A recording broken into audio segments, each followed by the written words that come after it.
Hello दोस्तों, कैसे हो आप सभी लोग। उम्मीद करता हूँ आप सभी लोग बढ़िया होंगे। मैं दीपक कुमार आप सबका स्वागत करता हूँ आपके अपने चैनल CAP अद्भुत कुमार में। आज की इस वीडियो से हम एक नई सीरीज़ स्टार्ट करने जा रहे हैं जिसमें हम 2019 से लेकर 2024 तक जितने भी CAPF या CDS में क्वेश्चंस आए हुए हैं उनको सब्जेक्ट वाइज और ईयर वाइज सॉल्व करने वाले हैं। इस सीरीज़ को स्टार्ट करने का मोटो मेरा सिंपल है कि जितने भी एस्पिरेंट अगली ईयर के लिए तैयारी कर रहे हैं उनको एक इंसाइट मिल जाए कि किस तरीके से UPSC बार बार क्वेश्चन पूछ रहा है या किस पैटर्न पे क्वेश्चन आ रहा है, ताकि वो अपनी जो सेल्फ स्टडी है उसको और ज़्यादा धार दे सके। वीडियो शुरू करने से पहले मैं आपको एक चीज़ बताना चाहूँगा कि ये वीडियो थोड़ा लंबा हो सकता है, इसलिए जिन एस्पिरेंट्स के पास अभी टाइम नहीं है तो वो इस वीडियो को आराम से जब टाइम हो तब देखें, या फिर ऐसे एस्पिरेंट जो नॉन सीरियस हैं, जो सिर्फ ऐसे ही किसी वीडियो को देख रहे हैं, तो वो इस वीडियो को अभी स्किप करके चले जाएं, आगे ना देखें। और ऐसे एस्पिरेंट जो अगले साल सेल्फ स्टडी के साथ अटेम्प्ट लेने वाले हैं उनके लिए बहुत ही हेल्पफुल होने वाला है, तो वो वीडियो को पूरा देखें। चाहे तो स्पीड अगर उन्हें थोड़ी धीमी लग रही हो तो वो अपनी स्पीड बढ़ा सकते हैं, वो 1.5 पे या 1.25 की स्पीड पे इस वीडियो को देख सकते हैं। और इस वीडियो को देखने के साथ साथ मैं आपको एक चीज़ और बता दूं कि इस वीडियो का जो कंटेंट का PDF है वो आपको डिस्क्रिप्शन बॉक्स में मिल जाएगा, तो आप उस चीज़ के लिए बेफिक्र रहिए। चलिए अब सीधे हम वीडियो को शुरू करते हैं। तो वीडियो का जो हमारा ये सेशन चलेगा उस सेशन का तरीका ये होने वाला है कि मैं ईयर वाइज जाने वाला हूँ। सबसे पहले मैं 2024 के क्वेश्चनों को देखने वाला हूँ, फिर 2023 के क्वेश्चनों को। इस टाइप से मैं 2019 तक के क्वेश्चनों को देखूंगा। पहले मैं CAPF के क्वेश्चनों को डील करने वाला हूँ, उसके बाद फिर CDS के क्वेश्चनों को डील करने वाला हूँ। ठीक है, अब ये हमारा तरीका होने वाला है। अब सीधे हम अपने क्वेश्चंस पे जंप करते हैं। 2024 में जितने भी क्वेश्चंस आए हैं उनको देख लेते हैं हम कि क्या क्या क्वेश्चंस आए हैं। जो पहला क्वेश्चन है वो ये, the 15th finance commission use fiscal effort as a criteria for horizontal devolution unlike the 14th finance commission. हम सभी जानते हैं कि फाइनेंस कमीशन बनता है एक फाइनेंस कमीशन। इसका रोल क्या होता है?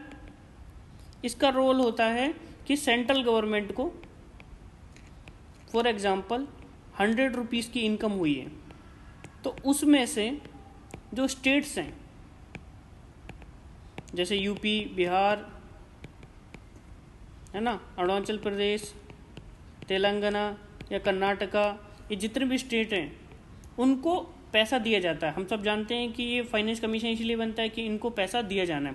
तो उनको पैसा दिया जाना है तो उसकी टर्म्स क्या होंगे, किस बेसिस पे UP को कितना पैसा जाएगा, बिहार को कितना जाएगा, अरुणाचल प्रदेश को कितना जाएगा, तेलंगाना को कितना जाएगा। तो इसके लिए कुछ ना कुछ पैरामीटर्स तो डिसाइड करने ही पड़ेंगे। तो ये पैरामीटर्स को डिसाइड करने के लिए time to time finance commission बनाया जाता है। तो ये बोल रहे हैं कि जो 15th फाइनेंस कमीशन है उन्होंने इस पैरामीटर को यूज़ किया। वो पैरामीटर क्या है? फिस्कल एफर्ट को यूज़ किया। तो ये बात एकदम सही है कि इन्होंने फिस्कल एफर्ट को यूज़ किया और उसको वेटेज भी दिया 2.5% का। जो टोटल मनी मिलेगा, जिसका जितना अच्छा परफॉर्मेंस रहा होगा फिस्कल एफर्ट्स के लिए, तो उसको 2.5% में से उतना ज़्यादा फंड, उतनी ज़्यादा हिस्सा मिलेगा। तो ये वाला स्टेटमेंट एकदम सही है। दूसरा वाला स्टेटमेंट देखते हैं, both 14th and 15th finance commission used pre 2011 की डेमोग्राफिक वेरिएबल को एज अ क्राइटेरिया के रूप में यूज़ किया था। तो ये गलत है, दोनों ने यूज़ नहीं किया। 14th ने यूज़ किया था, 15th वाले ने इसको यूज़ किया, जबकि 14th वाले ने इसको यूज़ नहीं किया था। तो ऐसे कंडीशन में हमारा आंसर ये निकलेगा। ठीक है, अब मैंने आपको ये भी बता दिया कि ये क्या होता है हॉरिजेंटल डेवोल्यूशन के लिए। अब जैसे कुछ पैरामीटर्स के और भी नाम बता दूं मैं। एक होता है डेमोग्राफी, है ना, डेमोग्राफी होता है। एक यहाँ पे फिस्कल एफर्ट लिखा ही हुआ है कि फिस्कल एफर्ट। दूसरा क्या होता है कि उस एरिया में फॉरेस्ट एरिया कितना है। अब देखो इसी वाले एग्जाम में ये पूछा हुआ भी है फॉरेस्ट एरिया के बारे में, है ना। तो ये पैरामीटर्स होते हैं। उसके बाद सीधे नेक्स्ट क्वेश्चन पे जंप करते हैं हम। नेक्स्ट क्वेश्चन क्या था? नेक्स्ट क्वेश्चन देखो वही मैंने आपको लास्ट टाइम बताया था। What is the percentage weightage assigned to forest and ecology in devolution formula given by 15th finance commission. अब देखो इसने 15th फाइनेंस कमीशन के अकॉर्डिंग पूछा है ना। 15th फाइनेंस कमीशन ने इसे 10% का वेटेज दिया है। अब इसी टाइम में आप ये भी जान लो कि 14th फाइनेंस कमीशन ने क्या किया हुआ था, इसको 7.5% का वेटेज दिया होता। देखो कंफ्यूज करने के लिए उसने दोनों ऑप्शन यहाँ पे डाले हैं ताकि कोई कंफ्यूज हो जाए। तो ऐसे सीन में हमारा आंसर क्या है, 10% उसको वेटेज असाइन किया गया। उसके बाद नेक्स्ट क्वेश्चन चेक कर लेते हैं। Next question, in recent year which one among the following is the source of demand. क्या पूछा हुआ है, source of demand in Indian economy in descending order पूछा है। सबसे पहले डिसेंडिंग, जो सबसे ज़्यादा होगा वो फर्स्ट पे आएगा, जो सबसे लो होगा वो लास्ट पे आएगा, ठीक है, जो फर्स्ट और लास्ट पे आएगा, ठीक है। अब देखो हमको पता है जब हमने नेशनल इनकम पढ़ा था, जब हम नेशनल इनकम पढ़ते हैं तो उसमें नेशनल इनकम को कैलकुलेशन करने के मेथड्स पढ़ते हैं हम, है ना। तो जब हम उनमें मेथड्स पढ़ते हैं तो हम सिंपली पढ़ते हैं कि ये वाला फॉर्मूला हर कोई पढ़ता है, consumption plus government expenditure plus investment plus X minus M. ये वाला जो फॉर्मूला है इन्होंने कुछ नहीं, इसी फॉर्मूला को वर्ड्स में लिख के क्वेश्चन पूछा है ना। कंजप्शन हम जानते हैं कि प्राइवेट कंजप्शन होता है, कि जो जितनी भी जनता है, जनसंख्या है, पॉपुलेशन है, वो क्या डिमांड कर रही है, ये होता है। जी फॉर गवर्नमेंट एक्सपेंडिचर होता है। आई फॉर इन्वेस्टमेंट होता है कि हम कितना इन्वेस्टमेंट कर रहे हैं, और ये एक्स माइनस एम का मतलब है एक्सपोर्ट माइनस इंपोर्ट, है ना। अगर आपको ये फॉर्मूला उस टाइम पे ध्यान आ रहा होगा तो आप बड़े आसानी से इसका आंसर निकाल सकते थे। देखो कैसे, अब हमें एक चीज़ बहुत अच्छे से पता है कि इंडिया के केस में सिंपल क्या हो रहा है कि हमारा एक्सपोर्ट कम है, ये हम सबको पता है, और इंपोर्ट ज़्यादा है। इंपोर्ट हमारा क्या है, ज़्यादा है। तो ये वाला जो सेक्शन है हमारा वो हमेशा नेगेटिव रहने वाला है। क्या होने वाला है, नेगेटिव रहने वाला है, ठीक है। जो भी है ये नेगेटिव रहने वाला है। क्यों, क्योंकि हम एक्सपोर्ट ज़्यादा कर रहे हैं। जैसे क्रूड ऑयल सबसे ज़्यादा वैल्यू रखता है, क्रूड ऑयल को हम क्या करते हैं, एक्सपोर्ट करते हैं, हमारे यहाँ होता नहीं है। इसी वजह से ये मेजर कंट्रीब्यूटर है हमारे लिए इंपोर्ट के लिए, क्रूड ऑयल। तो इस वजह से ये वाला सेक्शन तो हमारा नेगेटिव होने वाला है। तो हमको एक बात तो पता चल गई कि भाई ये जो X minus M export minus import वाला है ना, जो नेट एक्सपोर्ट लिखा हुआ है, देखो नेट एक्सपोर्ट, तो ये नेट एक्सपोर्ट माइनस में है। तो सिंपल सी बात है कि ये तो लास्ट में होने वाला है, क्योंकि इन्होंने क्या पूछा हुआ था, डिक्रीजिंग ऑर्डर, जो सबसे ज़्यादा वो फर्स्ट में आएगा, जो सबसे कम होगा वो लास्ट में आएगा। तो हमें ये तो पता चल गया कि नेट एक्सपोर्ट तो हमारा सबसे लास्ट में होगा। देखो तो अब हमें दो ही जगह पे नेट एक्सपोर्ट लास्ट में मिल रहा है, तो ये ऑप्शन एलिमिनेट, ये ऑप्शन एलिमिनेट, बचेगा क्या, ये दो। अब देखो अब इन दोनों में हम कैसे, फिर हमें पता है कि भाई सबसे ज़्यादा क्या होगा कि जो पब्लिक की डिमांड है, प्राइवेट कंजप्शन जो सी है, तो वो एक ही ऑप्शन में देखो ये रहा। तो हमारा आंसर क्या हो जाएगा, सी। तो कभी कभी हमें क्वेश्चन क्या डायरेक्टली नहीं मिलता, तो हमें इस तरीके से निकालना भी पड़ता है। तो आपको इस चीज़ को भी ध्यान में रखना चाहिए, और क्वेश्चनों को प्रैक्टिस करते समय, खासकर पीवाईक्यू को, ये आपको सीखने की ज़रूरत है कि कैसे क्वेश्चन का आंसर निकाला जाए। क्योंकि हर बार आप पढ़ के जाओ वो चीज़ एग्जाम में आ जाए और उसको बना लो डायरेक्टली, वो होता नहीं है। तो आपको ये प्रैक्टिस करने की भी ज़रूरत है कि इस तरीके से हमें दिमाग लगा के भी वहाँ पर एलिमिनेट करके आंसर निकालना है, ठीक है। चलिए अगले क्वेश्चन पे चलते हैं।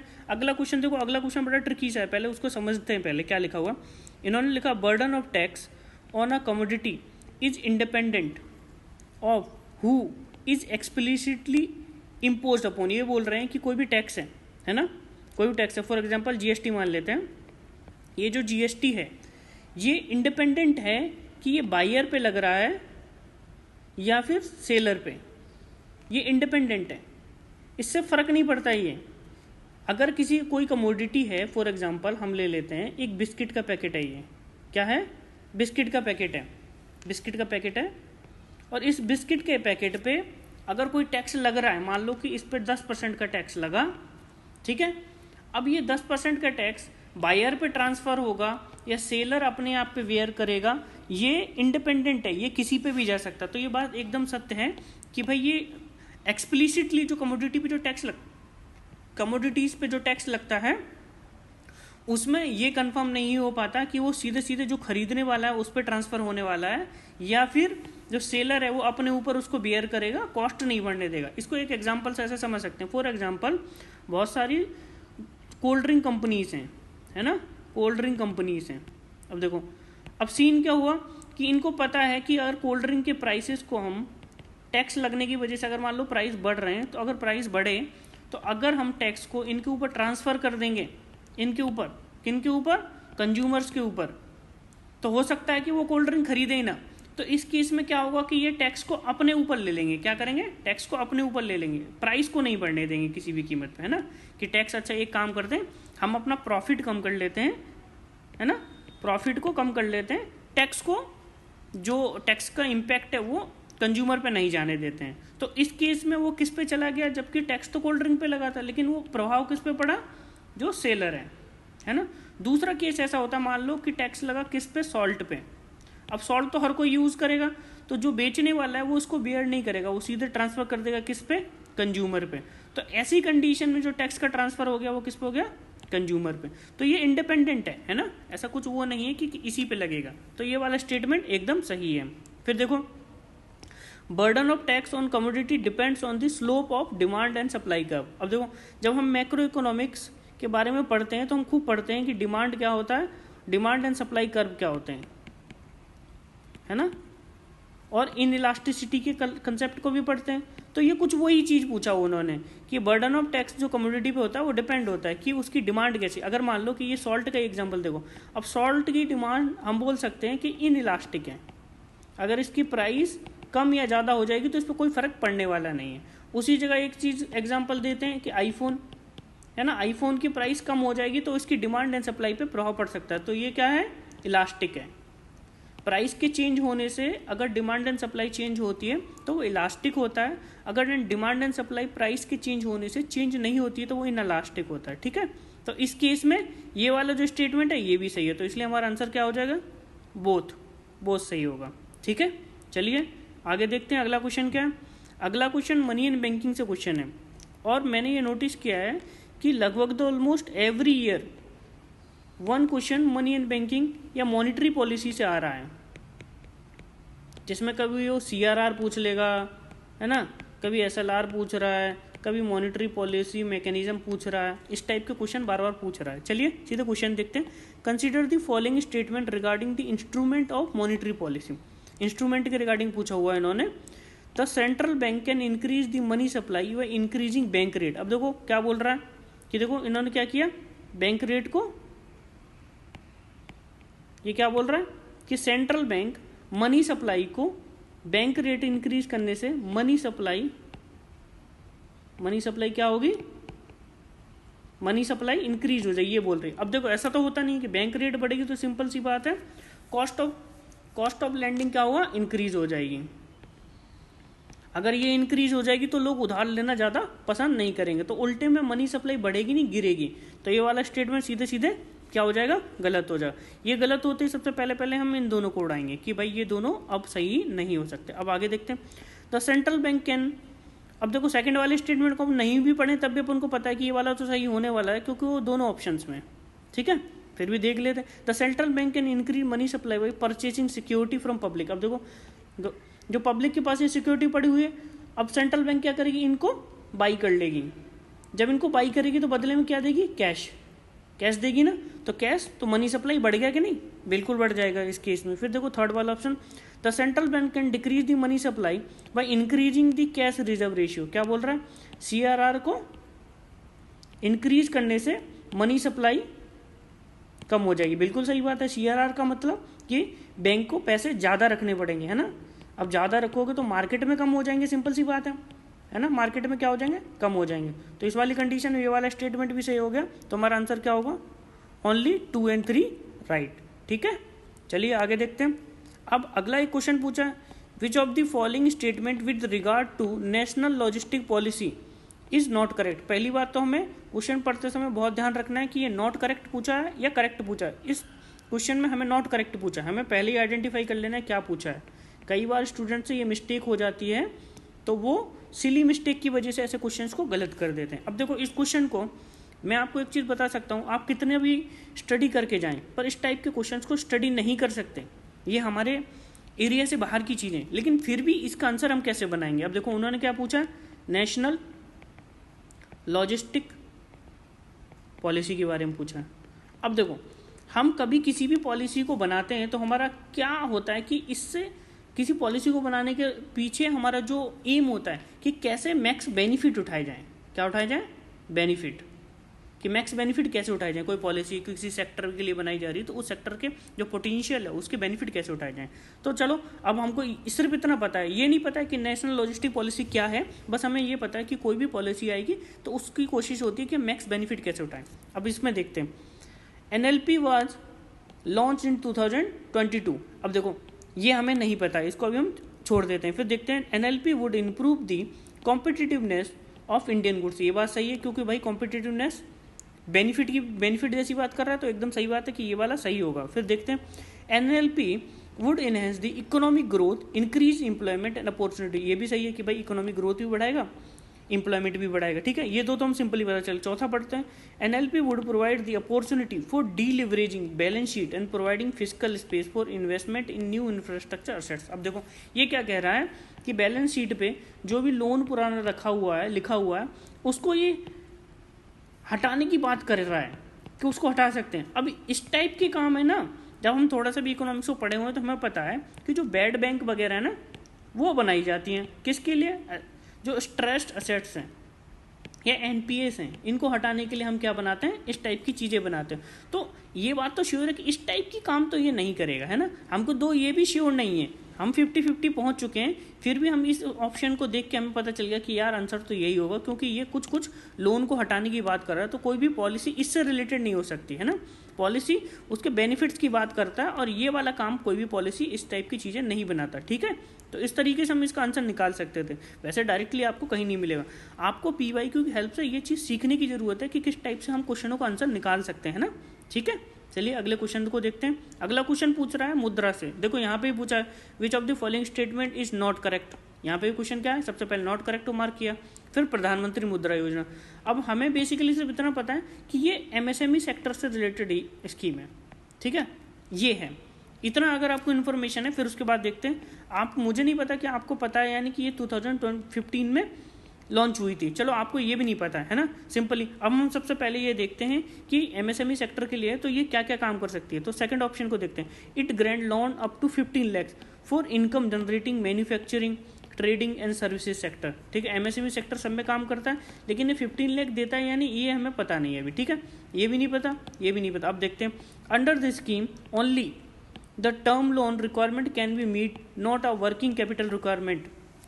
अब देखो इस केस में देखो ये कह रहा है कि आपको लोन देंगे तो वो लोन में टर्म लोन का मतलब कि आप कुछ फिक्स असेट्स वगैरह खरीदना हो, जैसे लैंड खरीदना है, वो सब चीज़ों के लिए इसे यूज़ कर सकते हो। डे टू डे बेसिस पे एम्प्लॉयज़ की सैलरी पे करनी हो, है ना, उस चीज़ के लिए इस फंड को यूज़ नहीं कर सकते। अब खुद ही समझो कि आपने किसी से लोन लिया है तो क्या ये इस टाइप की बंदिशें लगाएगा कि आप सिर्फ इससे कुछ सामान खरीद सकते हो। ऐसा नहीं है कि आप एम्प्लॉयज़ वगैरह को लोन सैलरीज नहीं दे सकते। तो ये वाला अपने आप में वेग सा स्टेटमेंट है। तो सबसे पहले तो हमें आंसर इसका पता चलता जा रहा है कि ये आंसर इसकी प्रोबेबिलिटी होने की बहुत ज़्यादा है। फिर उसके बाद फिर भी ऑप्शन डी को पढ़ लेते हैं, there is no insistence on collateral for sanction of loan. अब देखो ये बात एकदम सही है कि इसमें कोलेट्रल की जरूरत नहीं होती है, तो ये बात तो एकदम सही है ना।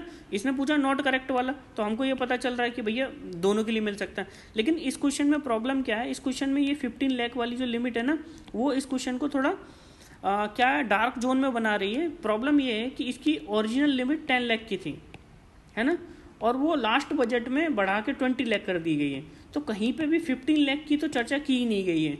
तो फिर इन दोनों में से ये दोनों के दोनों स्टेटमेंट गलत हो रहे हैं। फिर देखो यूपीएससी किस टाइप का आंसर लेगी। हमें कभी कभी आंसर, जैसे मैंने बताया ना आपको किस तरीके से निकालना है, आपको ये स्टेटमेंट पढ़ के पता चल जाएगा कि भाई ये स्टेटमेंट ऐसा गलत सा लग रहा है मुझे, इसकी प्रोबेबिलिटी ज़्यादा है और आंसर भी वहीं से निकलने वाला है। चलिए आगे देखते हैं।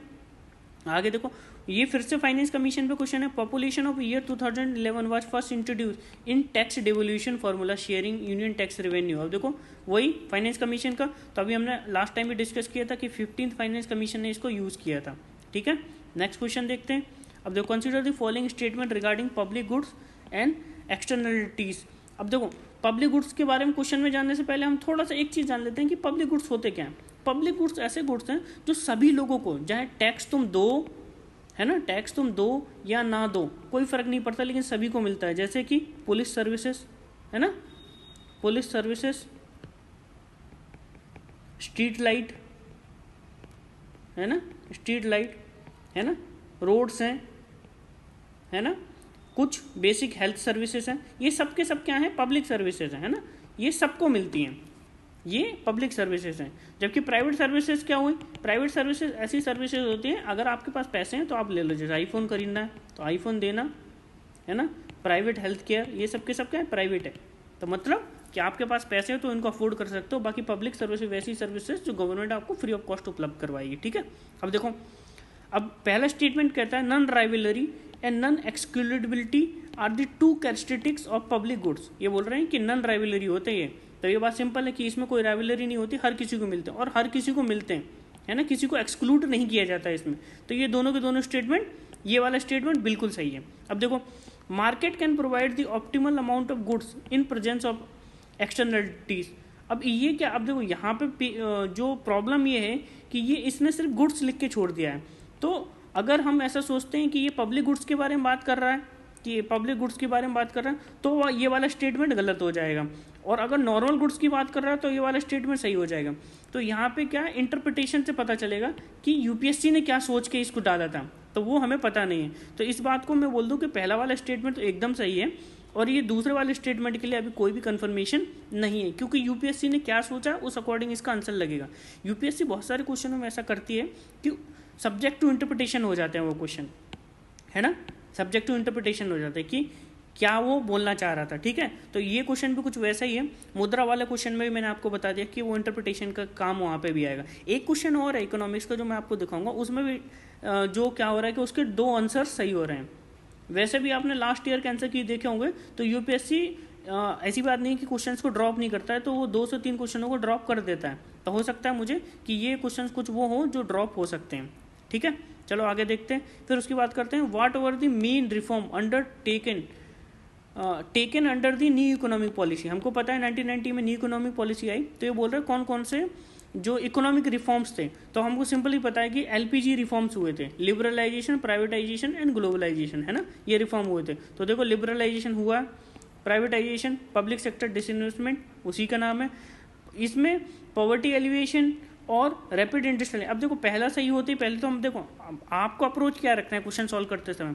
जैसे ही आपको पता चला अच्छा लिबरलाइजेशन है तो 1 तो हो गई, तो ऐसे ऑप्शन जिसमें 1 नहीं उसको सबसे पहले हटा दो।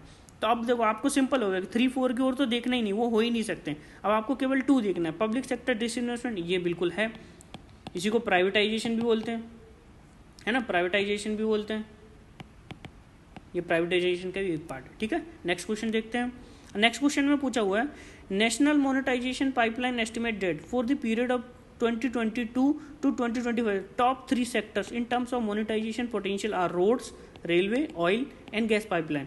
ठीक है, ये बोल रहा है कि जो टॉप पोटेंशियल है जिनमें मोनेटाइजेशन। अब देखो, पहले इस स्कीम के बारे में थोड़ा सा जान लेते हैं। ये स्कीम क्या बोल रही है कि ऐसे जो नेशनल एसेट्स हैं, है ना, जिनको गवर्नमेंट क्या कर सकती है, रेंट कर दे, रेंट करके बहुत सारा पैसा कमा सकती है। जैसे रोड्स हैं कई सारे, है ना, जिन पे टोल नहीं लगा हुआ, सरकार ने बना के छोड़ दी, उस पर टोल लगा के वसूली कर सकते हैं। रेलवे है ना, उस पर थोड़ा पैसा कमा सकती है। ऑयल पाइपलाइन है, तो इन सब चीज़ों को गवर्नमेंट अगर रेंट कर दे तो क्या कर सकते हैं, ये पैसा कमा सकते हैं। तो ये स्कीम इसीलिए है जिसमें बता रहा है कि इनको रेंट करके या किराए पे देके हम क्या कर सकते हैं, पैसा कमा सकते हैं। तो ये बोल रहा है कि इस पीरियड के लिए 3 मेन सेक्टर यही हैं, रोड, रेलवे, ऑयल। तो ये एकदम सही स्टेटमेंट है।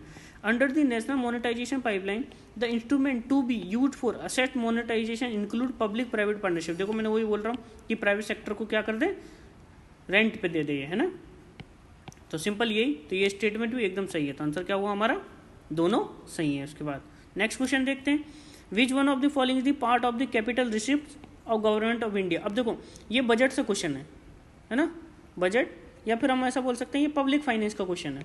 और मैं देख रहा हूँ कि हर साल लगभग 1 से 2 क्वेश्चन पब्लिक फाइनेंस के आ ही रहे हैं। तो ये वाला सेक्शन बहुत इंपॉर्टेंट है। इस बार भी 2 क्वेश्चन से ज़्यादा ही हैं पब्लिक फाइनेंस, है ना। अब जैसे फाइनेंस कमीशन भी पब्लिक फाइनेंस का ही पार्ट है, तो हम बोल सकते हैं कम से कम 5 क्वेश्चन इस बार क्या हुआ, सीधे सीधे पब्लिक फाइनेंस से आए हैं, ठीक है। वो भी सिंपल क्वेश्चन है, ज़्यादा ट्रिकी नहीं है। अब देखो, इस वाले में बोला है कि कैपिटल रिसिप्ट का कौन कौन सा पार्ट है। तो डिसइन्वेस्टमेंट उसका पार्ट होता है, इंटर रिसिप्ट और नेट मार्केट बोरिंग, ये तीनों के तीनों किसके पार्ट होते हैं, इसके पार्ट हैं, ठीक है। इसलिए आंसर हमारा क्या हो गया, कि आंसर होगा डी। नेक्स्ट क्वेश्चन को देखते हैं। अब देखो, इन्होंने बोला, देखो बजट के क्वेश्चन में बोले क्वेश्चन आए हुए हैं अच्छे खासे। और हर साल आ रहे हैं। Arrange the following sources of revenue of central government in ascending manner in terms of percentage contribution of total revenue. अब इन्हें रेवेन्यू का कंट्रीब्यूशन पूछा है, किसका, रेवेन्यू कंट्रीब्यूशन, है ना, कहाँ से कितना पैसा आ रहा है उस चीज़ का, ठीक है। तो उसका आंसर सीधे डायरेक्टली मैं आपको बता दूं, ये आंसर है उसका सबसे ज़्यादा इस टाइप से, है ना। इन्होंने क्या पूछा, असेंडिंग ऑर्डर, बढ़ते हुए, कस्टम, फिर एक्साइज ड्यूटी से, फिर कॉर्पोरेशन से, फिर जीएसटी से। सबसे ज़्यादा पैसा जीएसटी से आ रहा है, ठीक है। नेक्स्ट क्वेश्चन देखते हैं सीधे। विच one of the following is not, फिर से देखो नॉट आया, नॉट को पहले मार्क कर लिया, one of the pillar of India's foreign trade policy. अब देखो फॉरेन ट्रेड पॉलिसी की पूछा है। अब मान लो आपको बिल्कुल भी नहीं पता, तो इसको कैसे हम सॉल्व करेंगे, तो हमको अगर कुछ कीवर्ड पता है तो उसका आंसर इजीली आ जाएगा। Enlarging most favoured nation. अब देखिए जो मोस्ट फेवर्ड नेशन क्या होता है, ये एक स्टेटस है ना, जो अगर हम किसी कंट्री को देते हैं तो उससे हमारे क्या है, ट्रेड्स ना इजी हो जाते हैं, फ्रेंडली हम उसको देते हैं। जैसे कि हम अपने किसी फ्रेंड को बोलते हैं, you are my good friend, है ना, गुड फ्रेंड। अब देखो ऐसा तो नहीं है आपके 10 फ्रेंड्स हैं तो 10 फ्रेंड्स में से हर कोई गुड फ्रेंड है ना, हो सकता है उसमें से 2 ही गुड फ्रेंड हो, है ना। तो ये क्या बोल रहे हैं कि ये मोस्ट फेवर्ड नेशन उस टाइप का कि जो स्टेटस है एक तरीके से, जैसे आपने 10 फ्रेंड्स में से इन 2 फ्रेंड्स को दिया है ना, तो ये जो 2 फ्रेंड को जो स्टेटस दिया है वो मोस्ट फेवर्ड टाइप का, कि भाई तुम सबसे बढ़िया हो मेरे लिए ट्रेड करने के लिए, है ना, तुम मेरे अच्छे दोस्त हो उस टाइप से। अब हमारे संबंध तो ट्रेड तो इतने सारे देशों से हो रहे हैं, लेकिन उनमें से कुछ चुनिंदा देशों को हमने क्या बोला कि स्टेटस दे दे, तुम हमारे बढ़िया ट्रेडिंग पार्टनर्स हो सकते हो, ठीक है। तो ये बोल रहा है। फिर बोल रहा है कि एक्सपोर्ट प्रमोशन थ्रू कोलैबोरेशन, है ना, एक ये पार्ट है। फिर बोल रहा है ईज ऑफ डूइंग बिजनेस, ठीक, इमर्जिंग एरिया ऑफ स्ट्रीमलाइनिंग, स्क्रॉमेट। अब ये बोल रहा है कि नॉट पूछा था इसने। अब देखो ये तो है कि भाई प्रमोशन, ये प्रमोशन किया जाए एक्सपोर्ट बढ़ाने के लिए, ईज ऑफ डूइंग बिजनेस कैसे बढ़ाया जाए, इमर्जिंग एरिया इसको आइडेंटिफाई किया जाए, है ना। लेकिन ये हमारा नहीं है कि हम किसी को अपना कि तुम सबसे बढ़िया दोस्त हो, इस आधार पे हम हमारा फॉरेन ट्रेड पॉलिसी चल रहा है, नहीं, ऐसा नहीं, कि जो जो एरिया है जहाँ जहाँ पोटेंशियल हम उस पर बेस्ड काम कर रहे हैं, ठीक है। उसके बाद अगला क्वेश्चन देख लेते हैं। ये शायद से 2024 का लास्ट क्वेश्चन है। इसमें पूछा which one of the following does not पूछा फिर से, show improvement in rural area from national family health survey 4 to national health survey 5। अब देखो सिंपल कंसेप्ट क्या है, जो NFHS है ना, 4 और 5। अब इसमें क्या हुआ कि ये पूछ रहे हैं कि ऐसे कौन से इंडिकेटर्स हैं जिनमें सुधार नहीं हुआ है। ये बोल रहे हैं कि इंप्रूवमेंट मतलब सुधार नहीं हुआ, इंप्रूवमेंट नहीं हुआ है, तो इनमें से उसने ये पूछा है। तो हम जनरली एक चीज़ सोचें, क्या जो TFR है, टोटल फर्टिलिटी रेट, तो हम कोशिश ही यही कर रहे हैं कि TFR को गिराना है और नेशनल लेवल पे ये गिरा भी है, तो इसको एलिमिनेट कर सकते हैं। अच्छा ये तो गिरा, इसमें गिरा, TFR गिरा का मतलब इसमें सुधार हुआ है ना। अगर मान लो पहले TFR 2.5 था और अब गिर के 2.3 हो गया, तो मतलब पहले औसतन 2.5 बच्चे पैदा होते थे, अब 2.3 हो रहे हैं। तो आप ये पॉइंटों पे मत जाइए, सिंपली आप ये समझिए कंसेप्ट समझने के लिए कि 2.5 था तो अब 2.3 हो गया, मतलब सुधार हुआ है। वैसे ही इन्फेंट मोर्टेलिटी रेट का मतलब है कि बच्चों की मृत्यु, अब बच्चों की मृत्यु में भी सुधार हुआ है कि पहले जो ज़्यादा था अब वो कम हो चुका, तो ये भी आंसर नहीं हुआ। अब कंसेप्ट बनता है obesity in women, anaemia in children. अब देखो अब दोनों ही ये जो है ना, इन दोनों में ही सुधार नहीं हुआ है, तो इसलिए फिर से सब्जेक्ट टू इंटरप्रिटेशन होगा या फिर ये क्वेश्चन ड्रॉप हो जाएगा, ठीक है। तो ये हमारे 2024 के क्वेश्चंस। अच्छा एक क्वेश्चन और बकाया है 2024 में, वो है retail core inflation is calculated excluding which of the following. अब इन्होंने रिटेल, सबसे पहले हमें ये जान लेना चाहिए कि हेडलाइन इन्फ्लेशन क्या होती है। हेडलाइन इन्फ्लेशन में कुछ नहीं, हम जितनी भी टोटल को काउंट कर लेते हैं, टोटल, है ना, किसी भी चीज़ को एक्सक्लूड नहीं करते, सब चीज़ मिला के काउंट कर लेते हैं हेडलाइन में। लेकिन उसके अपोजिट कोर इन्फ्लेशन में क्या करते हैं हम, फूड एंड फ्यूल, ऐसी चीज़ें जो वॉलेटाइल ज़्यादा हैं उनको हटा के काउंट करते हैं, ठीक है, कोर इन्फ्लेशन में। तो इन्होंने रिटेल कोर के बारे में पूछा, तो सिंपल पूछा कि कौन कौन सा, किन किन चीज़ों को कोर इन्फ्लेशन को हम कैलकुलेट करते हैं, किन को एक्सक्लूड करके। तो ये देखो मैंने ये बताया कि भाई फूड और फ्यूल्स को एक्सक्लूड करते हैं, फूड हटा दिया, फ्यूल हटा दिया, ऑप्शन एक ही है, सिंपल, ठीक है। अब ये 2024 के खत्म हो गया, अब क्विकली हम 2023 की ओर बढ़ते हैं। जहाँ जरूरत होगी वहाँ मैं डिस्कशन करूँगा, जहाँ जरूरत नहीं लगेगी वहाँ डिस्कशन नहीं करूँगा, सीधे आगे आंसर बता के बढ़ जाऊँगा आपको, ठीक है, क्योंकि ताकि ज़्यादा वीडियो लंबा भी ना हो जाए। ओके चलिए पहला क्वेश्चन था the focus of the second 5 year plan was, कि सेकंड 5 ईयर का, जैसे हमें पता है कि फर्स्ट 5 ईयर का प्लान में फोकस किस पे था, एग्रीकल्चर पे, है ना। सेकंड पे किस पे था, इंडस्ट्रियलाइजेशन पे, है ना। तो सिंपल, अब देखते हैं क्या लिखा है, stabilization self resilient self generating economy with emphasize of agriculture, ये नहीं है। देखो rapid industrialization emphasizes on development of basic and heavy industry, तो सिंपल रैपिड इंडस्ट्रियलाइजेशन पे फोकस था इसका, ठीक है। अब आगे बात करते हैं। Suppose an Indian citizen makes an investment abroad and earn positive return on her investment, which of the following is correct. अब देखो कंसेप्ट देखो कितना अच्छा कंसेप्ट पूछा है उन्होंने। अब कंसेप्ट किससे पूछा हुआ है, जीडीपी से, किससे, जीडीपी से और जीएनपी से, या फिर हम बोल सकते हैं नेशनल इनकम से पूछा हुआ है। ये ओवरऑल नेशनल इनकम पार्ट का क्वेश्चन पूछा, और कितना कंसेप्चुअल क्वेश्चन पूछा हुआ है। देखो क्वेश्चन क्या है, उन्होंने बोला कि एक इंडियन सिटीजन है, मान लो टाटा है, इन्होंने ना इन्वेस्टमेंट किया कहाँ, यूके में, वहाँ से टाटा स्टील जैसे इनकी कंपनी है, उन्होंने इन्वेस्टमेंट किया और वो प्रॉफिट कमा रही है, ठीक है। अब ये प्रॉफिट किसका पार्ट होगा, जीडीपी का पार्ट होगा, जीएनपी का पार्ट होगा, किसका पार्ट होगा, इस टाइप का ये कुछ क्वेश्चन है। आप जो सिंपल पढ़ते हैं, हर income is the part of India GDP but not a part of India national income. अब देखो ये क्या बोला, जीडीपी। अब जीडीपी की डेफिनेशन हमने पढ़ा है कि इंडिया के अंदर, किसके अंदर, इंडिया के अंदर कोई भी प्रोड्यूस करे, चाहे नेशनल हो, चाहे जो अदर कंट्रीज के जितनी भी कंपनी है वो प्रोड्यूस करे, कोई भी प्रोड्यूस करे, लेकिन इंडिया के अंदर। अब देखो कमाई कहाँ हुआ है, आउट ऑफ इंडिया हुई है ना, ये जो प्रॉफिट हुआ आउट ऑफ इंडिया हुआ है ना, तो ये तो काउंट नहीं हो सकता इंडिया की जीडीपी में, तो इसलिए ये सीधे सीधे खत्म हो जाएगा, ठीक है। अब देखो हर income is the part of Indian national income but not a part, देखो यहाँ बोल रहा है कि पार्ट किसका होगा, नेशनल इनकम का होगा, जबकि जीएनपी में हमने पढ़ा था सिंपल कि इसमें इंडियंस की इनकम को काउंट किया जाता है, किसकी, इंडियंस में, चाहे वो अब्रॉड में किया हो चाहे इंडिया में किया हो, टोटल, है ना, किसको, इंडियंस की इनकम। तो यहाँ पे इंडियन है तो इंडियन की इनकम इंडियन नेशनल इनकम में काउंट कर लिया, जीडीपी में काउंट नहीं करेंगे, इसलिए हमारा ऑप्शन ये सही हो जाए। फिर भी थर्ड ऑप्शन को देख लेते हैं, हर income is the part of both, both का तो हो ही नहीं सकती, और फिर नाइदर।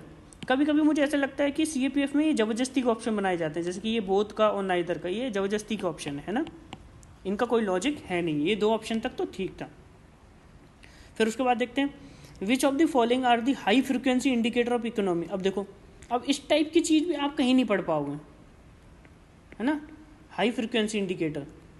अब ये क्या होते हैं, उसको जानने से पहले सिंपल ये जानो कि हमारी इकोनॉमी अच्छा कर रही है, बुरा कर रही है, उसके इंडिकेटर्स क्या हो सकते हैं। तो simple power consumption, power consumption कैसे हो सकता है, देखो आप समझने की कोशिश करो, पावर कंजप्शन हमारा इंडिकेटर कैसे हो सकता है। देखो जितना ज़्यादा पावर का कंजप्शन होगा मतलब उतना ज़्यादा हमारा उत्पादन हो रहा है, प्रोड्यूस बढ़ रहा है, प्रोडक्शन, है ना, फैक्ट्रीज वगैरह यूज़ कर रही हैं, ठीक है। तो ये इंडिकेटर हो सकता है। आईआईपी जनरल इंडेक्स, ये एक इंडेक्स है ना, जो ये बताता है कि जो हमारी मैन्युफैक्चरिंग यूनिट्स हैं वो कैसे परफॉर्म करें, तो ये भी होता है। फिर उसके बाद 10 ईयर जीसैक यील्ड।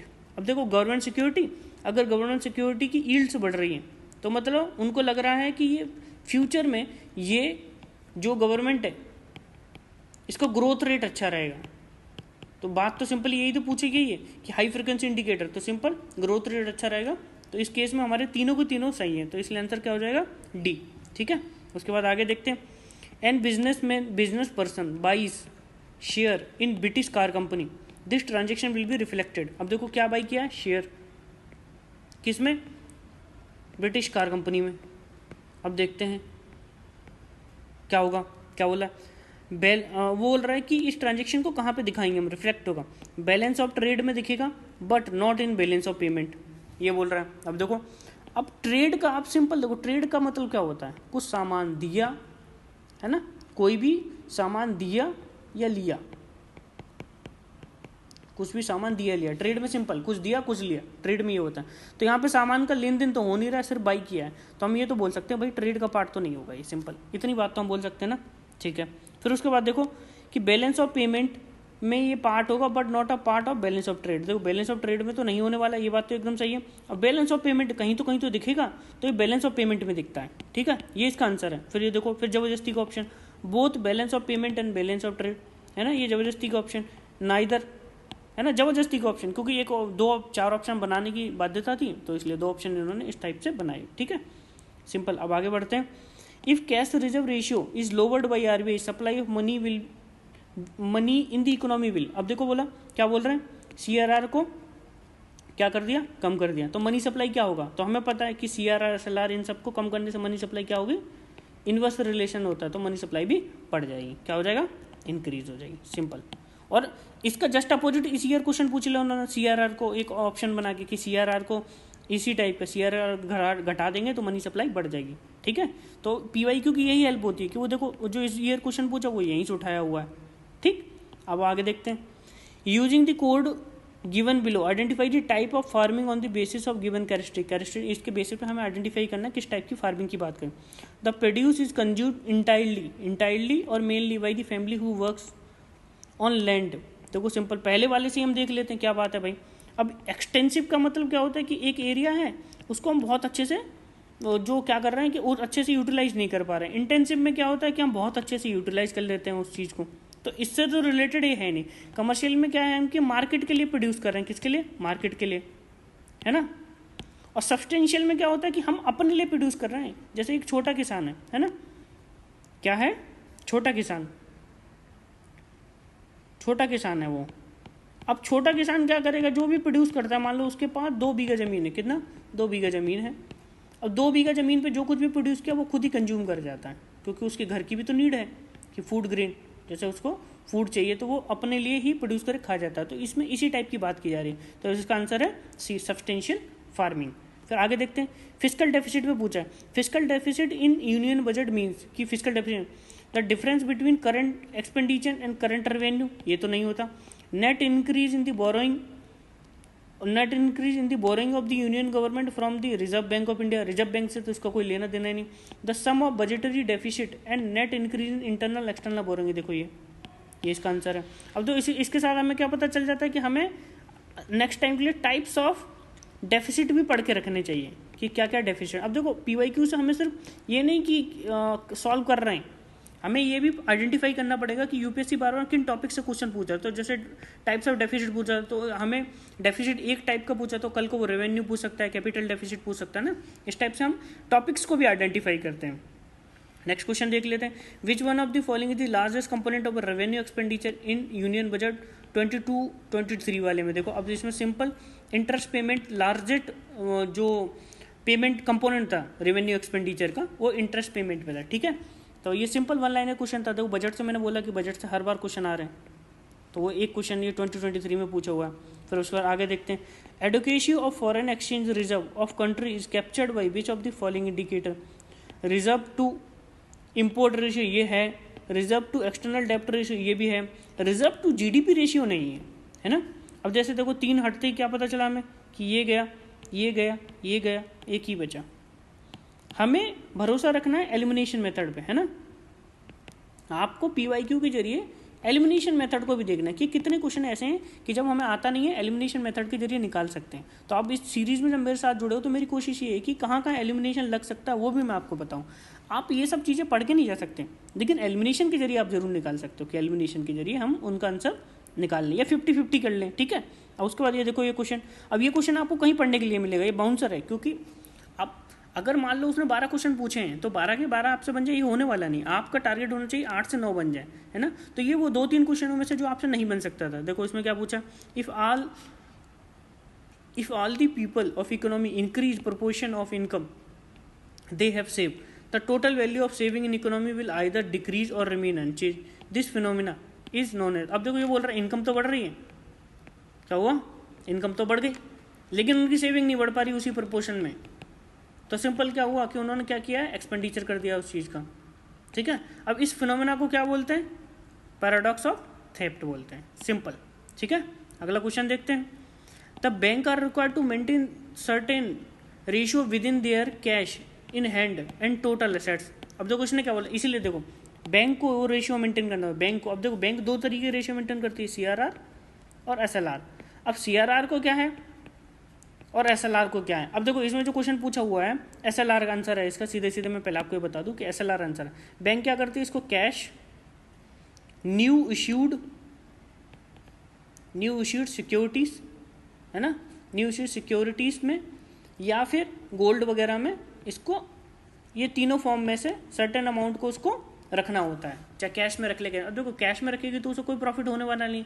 अगर न्यू इश्यूड इन पे रखेगी, न्यू इशू जो सिक्योरिटीज हैं गवर्नमेंट की उन पे रखेगी, तो उसको कम से कम यहाँ पे इंटरेस्ट तो मिलेगा, ठीक है।